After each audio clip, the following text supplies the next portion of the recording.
حضرت بابا فرید الدین گنج شکر رضی اللہ تعالیٰ عنہ فرماتے ہیں کہ ایک دن مجنو نے یہ سنا کہ لیلا صدقہ کر رہی ہے، خیرات کر رہی ہے۔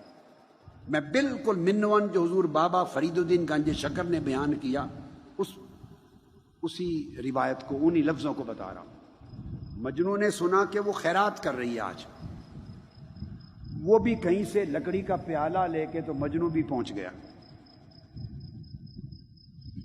خیرات لینے کے لیے۔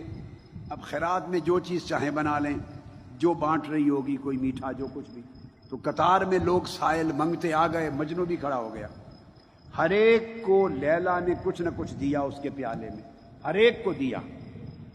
جب مجنو کی باری آئی، مجنو کی، تو مجنو کو کچھ نہیں دیا۔ مجنو کو دیکھا تو اس کو ایسے کر دیا، بھگا دیا۔ اس کے پیالے میں کچھ نہیں ڈالا، اٹھ کے اندر چلی گئی۔ مجنو کے پیالے میں کچھ نہیں ڈالا، اٹھ کے اندر چلی گئی۔ جب لیلا، بابا فرید الدین گنج شکر بیان کر رہے ہیں، جب لیلا اندر چلی گئی، مجنو رقص کرنے لگ گیا، دیوانہ وار مستی میں رقص کرنے لگ گیا۔ لوگوں نے کہا بھئی یہ ذہن میں رکھ لیں، ہرس اور نخوت، طلب کہ مجھے ملے، یہ طلب، اور نخوت خود پسندی اور میری عزت ہو، میری ریکگنیشن ہو، دونوں کو جمع کریں۔ عشق کیسے علاج کرتا ہے؟ لوگوں نے کہا کہ تمہاری بے عزتی ہو گئی، تمہیں ملا بھی کچھ نہیں، سارے جہان کو ملا، خون بھی تو دیتا ہے، یعنی تو قربانیاں بھی دیتا ہے، اور رات دن ورد بھی لیلا لیلا کے کرتا ہے، مگر تیرے پیالے میں کچھ نہیں ڈالا اور اٹھ کے اندر چلی گئی، تو الٹا رقص کر رہا ہے بجائے رونے کے۔ مجنو نے کہا میں اس لیے رقص کر رہا ہوں کہ مجھے دوسروں سے جدا سمجھانا، دوسروں سے جدا سمجھا، اگر انہی کی طرح کچھ میرے پیالے میں بھی ڈال دیتی تو مجھے وہم رہتا کہ پہچانا نہیں۔ اب ہر ایک کو دیا، مجھے نہیں دیا، اٹھ گئی، اس کا مطلب ہے اس نے مجھے پہچان لیا۔ محبوب دے یا نہ دے، عاشق کی طلب یہ ہے کہ پہچان لے۔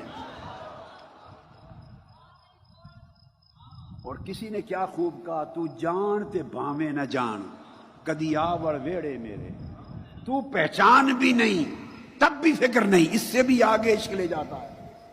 انہوں نے ہرس کو بھی ذبح کر دیا مجنو نے، اور نخوت کو بھی ذبح کر دیا۔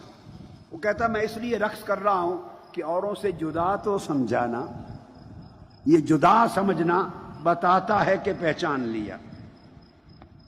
یہ کہہ کر حضرت بابا فرید الدین گنج شکر رحمۃ اللہ تعالی علیہ اور فرمانے لگے کہ جو پھر دریائے محبت و عشق میں غرق ہوتا ہے، اس کے لیے لازم ہے کہ ساری عمر محبوب کے دروازے پہ کھڑا رہے، کھٹکھٹاتا رہے، یہ کبھی سوچے ہی نہ کہ دروازہ کھولا ہے یا نہیں کھولا، دروازہ کھلے یا نہ کھلے، اندر سے صدا آئے یا نہ آئے۔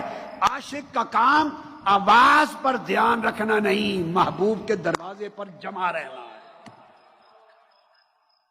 عشق ہرس سے بھی بے نیاز کرتا ہے، عشق نخوت سے بھی بے نیاز کرتا ہے۔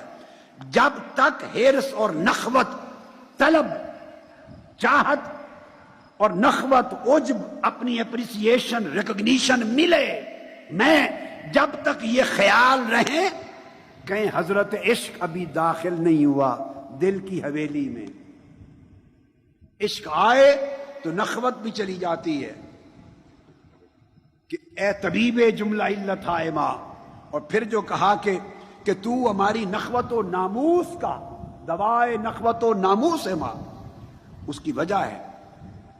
ایک نکتہ یاد رکھ لیں اسی واقعہ سے اور مولانا روم کے اس بیان سے، کیسے علاج ہے نخوت و ناموس کا۔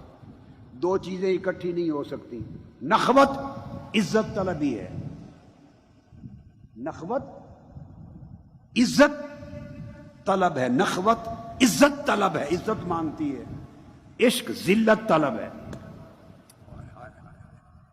میری بات کچھ پلے پڑی ہے؟ عشق ذلت طلب ہے، عشق نہیں چاہتا کہ میرے پیالے میں ڈالا جائے، نہیں،